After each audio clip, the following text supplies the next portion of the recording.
In the last step, we saw that it was very, very easy to create Spring Boot projects. In this step, to understand the power of Spring Boot, we'll see how you can build a simple REST API. Let's go over to our IDE. What I would want to do in here is to create a simple REST API. So I'll create a new class. You can say file new or right click new in here. Choose class. And I would want to create something called course controller. And I'll say finish. What do we want to do inside the course controller? What we want to do is to create a API like this. So I'll pick up the URL in here and the data we would want to return back in here. So what we want to do is to create a simple REST API with the URL /courses. And when somebody hits that URL, what we want to do is to return this data back. So we would want to return course details with ID, name, and author. This is what we would want to return back from our course controller. What do you want to do in the course controller? We would want to build a REST API. That's why I would use the annotation REST controller. That's why I would use the annotation REST controller. So if you do an organize imports, you should see org Spring Framework web bind annotation REST controller imported in. Now that we have the @REST controller annotation on this, you can create methods in here and expose the link that we would want to create. So this is what we want to do in here. So we would want to retrieve a set of courses and return them back. So a set of courses. So let's create public list of course. So we'll be returning a list of courses and I'll call this retrieve all courses. And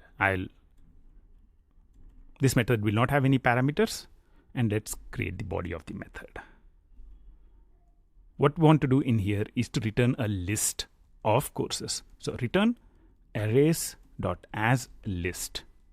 Arrays.asList is a method in arrays class, java.util.arrays. So I'll remove the null and I'll put a semicolon at the end. Inside this, I'd want to create our new courses. So I'll say new course of, let's say ID is 1. The name is Learn AWS. And let's say the author is in 28 minutes. And we would want to create another bean, Learn, let's say DevOps. And the course ID, let's say this is 2.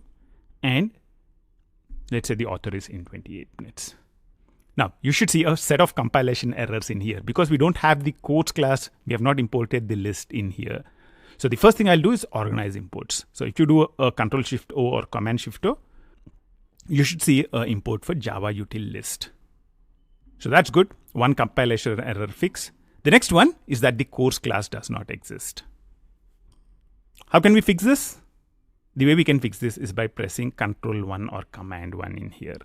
So what we want to do in here is to create a class called course. So let's go ahead and say create class course. I'll take the defaults and say finish. And over here, we would want to define all the attributes that we would want to have. So let's say I would want to have a ID, private long ID, private string name, and private string author. These are the fields I would want to store for the course. As usual, let's go ahead and create a few methods in here. We would want to create a constructor. We would want to create getters for this, getter methods, and we'll also want to create a toString method. The toString, so let's go ahead and generate them. The way you can do that is by saying right click source and generate toString. So let's start with toString. So I'll generate the toString method in here. So the toString method is now here. So let's move this above. So we generated the toString now. The next thing that we want to generate is the getters. So right click source, generate getters and setters. And I only want getters. So I'll say select getters and say generate. So we have the getters generated, get ID, get name, get author. The toString method is generated and it's at the top. So I'll move that to the bottom. So typically toString method should be present at the end. Whenever we print an object of the course class, the toString method is called and all the details of the course would be printed. And these getter methods would be helping us to retrieve the values of a course whenever we need them. The last thing we would need is the constructor. So let's generate the constructor also. Right click source, generate constructor using fields. And I would want to choose all the things in here, ID, name, author. And I would want to insert it after the author field. So let's go ahead and generate. So we now have the constructor also in here. So you have a constructor accepting ID, name, and author. If you see this is exactly matching what we have in here. One, learn AWS in 28 minutes. ID, name, and the author. And now when you save all the files, you'd see that the code would compile. So that's awesome. We now have compiling code. What we want to do is to map a URL to this specific method. What's the URL I would want to map? /courses. When somebody hits /courses, I would want to return this list of courses back. How can I do that? At request mapping. And over here, I can map the URL /courses. If you do an organize imports, you'd see that org Spring Framework web bind annotation request mapping is imported in. So now I can remove all the comments in here, Control D or Command D, and save this out here. So what we have in here is a simple course controller from where we are exposing /courses. So we would want to be able to use this URL. And when we go to this URL, we should see a list of courses come back. Let's go ahead and stop and start the application up. You can go in here and start Learn Spring Boot application, or the other approach would be to go in here, Learn Spring Boot application, and right click Run as Java application. Either of these approaches should be fine. One thing you need to remember is you need to stop the application before you can start it up.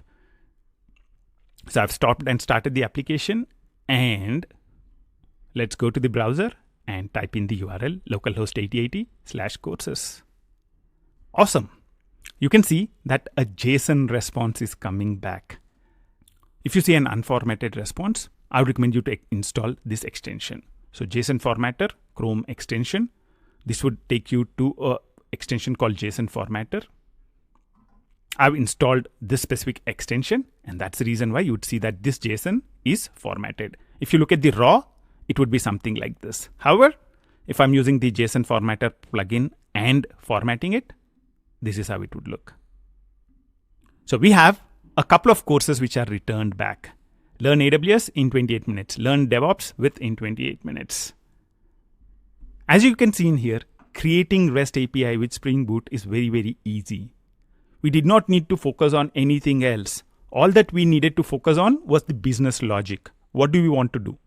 We did not need to configure any Spring Beans or any XML at all. How is Spring Boot making this possible? That's what we'll be exploring starting the next step. In the last couple of steps, we saw that it was very, very easy to create a Spring Boot project and expose a simple REST API. You saw that it was very, very easy to do this with Spring Boot. However, there is a lot that is happening in the background with Spring Boot. When you want to make the best use of Spring Boot, you need to understand what's happening in the background of Spring Boot. And that's what we will be doing starting the next step.